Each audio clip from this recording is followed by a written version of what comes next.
ಇನ್ನು ಅಯೋಧ್ಯೆಯ ರಾಮ ಮಂದಿರದಲ್ಲಿ ಅತ್ಯಂತ ವ್ಯವಸ್ಥಿತವಾಗಿ ನಡೆಯುತ್ತಾ ಇತ್ತು ಲೂಟಿ ಅನ್ನುವಂತಹ ವಿಚಾರ ಬೆಳಕಿಗೆ ಬಂದಿದೆ. ದೇಣಿಗೆಗೆ ಚೀಟಿ ಸಿದ್ಧಪಡಿಸೋ ಪ್ರಕ್ರಿಯೆಯಲ್ಲಿ ಅನುಕಲ್ಪ ಮಿಶ್ರಾ ಕೂಡ ಭಾಗಿಯಾಗಿತ್ತು. ಇನ್ನು ಸೋದರ ಮಾವ ಲವಕುಶ ಮಿಶ್ರಾ ಮೂಲಕ ವಂಚನೆಯನ್ನು ನಡೆಸ್ತಾ ಇತ್ತು. ಸದ್ಯ ಲವಕುಶ ಮಿಶ್ರಾ ಮನೆಯಿಂದ 10 ಲಕ್ಷ ರೂಪಾಯಿಯನ್ನು ವಶಕ್ಕೆ ಪಡೆದುಕೊಳ್ಳಲಾಗಿದೆ ಅನ್ನುವಂತಹ ಮಾಹಿತಿ ಬಂದಿದೆ. ನೋಟು ಎಣಿಕೆ ಪ್ರಕ್ರಿಯೆಗೆ ಸಂಬಂಧಿಕರೇ ನೇಮಕವಾಗಿದ್ದರು ಅನ್ನುವಂತಹ ವಿಚಾರ. ಚಂಪತ್ರೈ ಚಾಲಕ ಟಿನ್ನು ಯಾದವ್ ವ್ಯವಸ್ಥಾಪಕನಾಗಿದ್ದ. ಚಂಪತ್ರೈ ಸೋದರ ಸಂಬಂಧಿ ಮನೀಶ್ ಯಾದವ್ ಕೂಡ ಅಲ್ಲೇ ಮಂದಿರದಲ್ಲಿ ನೋಟನ್ನು ಎಣಿಸ್ತಾ ಇತ್ತು. ವರ್ಷಗಳಿಂದ ನೋಟು ಎಣಿಕೆ ಮಾಡ್ತಾ ಇತ್ತು ಅನುಕಲ್ಪ ಮಿಶ್ರಾನ ಸೋದರ ಮಾವ ಲವಕುಶ ಮಿಶ್ರಾ ಕೂಡ ಈ ನೋಟು ಎಣಿಸೋ ಕಾರ್ಯಕ್ಕೆ ನೇಮಕವಾಗಿದ್ದರು. ಎಲ್ಲ ಅವರೇ ಸಂಬಂಧಿಕರೇ. ರಾಮ ಮಂದಿರದಲ್ಲಿ ವ್ಯವಸ್ಥಿತವಾಗಿ ಲೂಟಿ ಅನ್ನುವಂಥದ್ದಾಗಿದೆ ಅನ್ನುವಂಥದ್ದು ಈಗ ಬಹಳ ಸ್ಪಷ್ಟವಾಗಿ ಗೊತ್ತಾಗ್ತಾ ಇದೆ.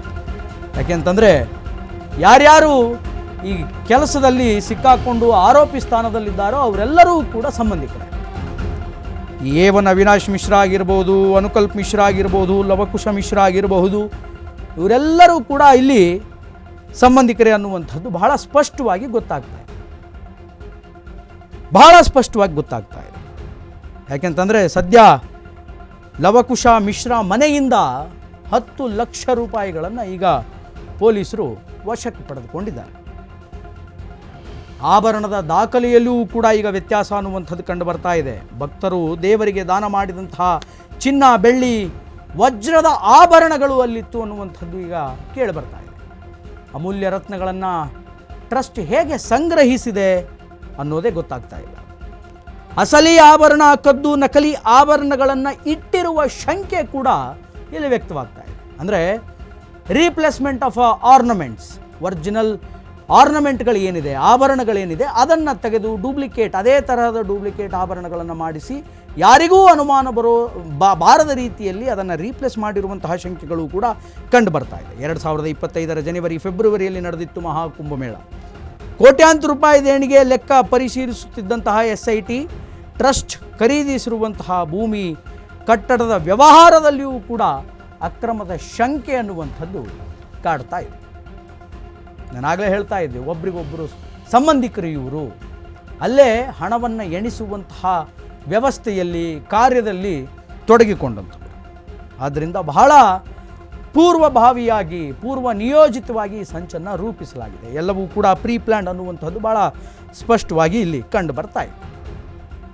A1 ಆರೋಪಿಯಾಗಿ ಅವಿನಾಶ್ ಮಿಶ್ರಾ, A2 ಆರೋಪಿ ಅನುಕಲ್ಪ ಮಿಶ್ರಾ, A3 ಲವಕುಶ ಮಿಶ್ರಾ, A4 ಮನೀಶ್ ಕುಮಾರ್ ಅಂತ, ಇನ್ನು A5 Karunesh Pandey, A6 ರಮಾಶಂಕರ್ Mishra, A7 Subhash Srivatsa, ಇನ್ನು A8 ಟಿನ್ನು ಯಾದವ್ ಅಂತ. ಸೊ ಆದ್ದರಿಂದ ಈ ಒಂದು ಪ್ರಕರಣಕ್ಕೆ ಸಂಬಂಧಪಟ್ಟಂತೆ ಮೊದಲನೇ ತಲೆದಂಡ ಅನ್ನುವಂಥದ್ದಾಗಿದೆ. ಜನರಲ್ ಸೆಕ್ರೆಟರಿ, ರಾಮ ಮಂದಿರದ ಜನರಲ್ ಸೆಕ್ರೆಟರಿ ಆದಂತಹ,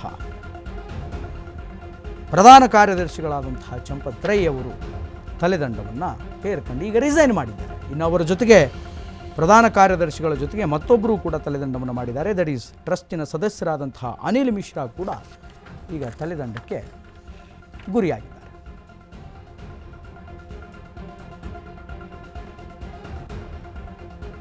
ಒಟ್ಟಾರೆಯಾಗಿ ಸುಮಾರು ಕೋಟ್ಯಾಂತರ ರೂಪಾಯಿ ಮೌಲ್ಯದ ಆಭರಣಗಳು, ಹಣ ಎಲ್ಲವೂ ಕೂಡ ಇಲ್ಲಿಂದ ಲೂಟಿಯಾಗಿದೆ. ರಾಮ ಮಂದಿರದಲ್ಲಿ ಅತ್ಯಂತ ವ್ಯವಸ್ಥಿತವಾಗಿ ನಡೀತು ಈ ಲೂಟಿ ಅನ್ನುವಂಥದ್ದು ಈಗ ಬೆಳಕಿಗೆ ಬರ್ತಾ ಇದೆ. ದೇಣಿಗೆ ಚೀಟಿ ಸಿದ್ಧಪಡಿಸುವ ಪ್ರಕ್ರಿಯೆಯಲ್ಲಿ ಅನುಕಲ್ಪ ಮಿಶ್ರಾ ಭಾಗಿಯಾಗ್ತಾನೆ. ಸೋದರ ಮಾವ ಲವಕುಶ ಮಿಶ್ರಾ ಮೂಲಕ ವಂಚನೆ ನಡೆಸ್ತಾ ಇರೋದು ಈಗ ಬೆಳಕಿಗೆ ಬಂದಿದೆ. ಈ ಅನುಕಲ್ಪ ಮಿಶ್ರಾ ಏನಿದ್ದಾನೆ, ಆತನ ಸೋದರ ಮಾವನೇ ಲವಕುಶ ಮಿಶ್ರಾ. ಈ ಲವಕುಶ ಮಿಶ್ರಾ A3 ಆರೋಪಿ ಆದರೆ ಆತನ ಅಳಿಯ ಅನುಕಲ್ಪ ಮಿಶ್ರಾ A2 ಆರೋಪಿ ಆಗಿರ್ತಾನೆ. ಸದ್ಯ ಲವಕುಶ ಮಿಶ್ರಾ ಮನೆಯಿಂದ 10 ಲಕ್ಷ ರೂಪಾಯಿ ಹಣವನ್ನು ಈಗ ವಶಕ್ಕೆ ಪಡೆದುಕೊಂಡಿದ್ದಾರೆ. ನೋಟು ಎಣಿಕೆ ಪ್ರಕ್ರಿಯೆಗೆ ಸಂಬಂಧಿಕರೇ ನೇಮಕವಾಗಿದ್ದರು. ನಾನು ಆಗಲೇ ಹೇಳಿದ್ನಲ್ಲ, ಇವರೆಲ್ಲ ಸಂಬಂಧಿಕರು ಅಂತ. ಚಂಪತ್ರೈ ಚಾಲಕ ಟಿನ್ನು ಯಾದವ್ ಅಲ್ಲಿಯ ವ್ಯವಸ್ಥಾಪಕನಾಗಿದ್ದ. ನೋಟು ಎಣಿಕೆಯ ಮ್ಯಾನೇಜರ್ ಆಗಿ ಕಾರ್ಯವನ್ನು ನಿರ್ವಹಿಸ್ತಾ ಇದ್ದ. ಆತ A8 ಆರೋಪಿ ಆಗಿದ್ದಾನೆ. ಚಂಪತ್ರೈ ಸೋದರ ಸಂಬಂಧಿ ಮನೀಶ್ ಯಾದವ್ ಕೂಡ ಅಲ್ಲೇ ಇದ್ದುಕೊಂಡು ನೋಟು ಎಣಿಸ್ತಾ ಇದ್ದ. ಆತ A4 ಆ್ಯಂಡ್ ವರ್ಷಗಳಿಂದ ನೋಟು ಎಣಿಕೆ ಮಾಡ್ತಿದ್ದಂತಹ ಅನುಕಲ್ಪ್ ಮಿಶ್ರಾ ಈಗ ಆರೋಪಿಯಾಗಿದ್ದಾನೆ. ಅನುಕಲ್ಪ್ ಮಿಶ್ರಾನ ಸೋದರ ಮಾವ ಲವಕುಶ ಮಿಶ್ರಾ ಕೂಡ ಇದಕ್ಕೆ ನೇಮಕ ಆಗಿತ್ತು.